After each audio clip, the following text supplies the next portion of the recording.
మనం శాకాహారం మంచిది మాంసాహారం కన్నా అని కొంతమంది అభిప్రాయం వ్యక్తం చేస్తూ ఉంటారు. బట్ శాకాహారంలో వచ్చేటప్పుడు వాళ్ళకు చికెన్ ఎక్కువ తినరు కాబట్టి ప్రోటీన్ తక్కువ ఉండి ఇడ్లీ దోశ ఇవన్నీ కార్బోహైడ్రేట్స్ ఫుడ్స్ ఎక్కువ తీసుకోవడం వల్ల కండరాలు తగ్గి కొవ్వు పెరుగుతుందా అన్న అనుమానం వస్తుంది. సో మరి ఇటువంటి సమస్యను శాకాహారులు ఎలా పరిష్కరించుకోవాలి? వెజిటేరియన్స్ మీరు ఇచ్చే సలహా ఏంటి? వెజిటేరియన్స్ కొంచెం డిఫికల్ట్, బట్ చాలా సోర్సెస్ ఉన్నాయి, వెజిటబుల్ సోర్సెస్. సో మోస్ట్ మన లెంటిల్స్, లెగ్యూమ్స్ అన్ని good amount of protein. Lot of vegetarians eggs తింటారు, so egg is a good amount of protein.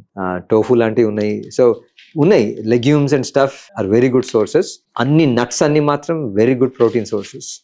So vegetarians కి ఇట్స్ నాట్ దట్ లేవు, but they have to make sure they use more of those మన legumes, lentils, nuts.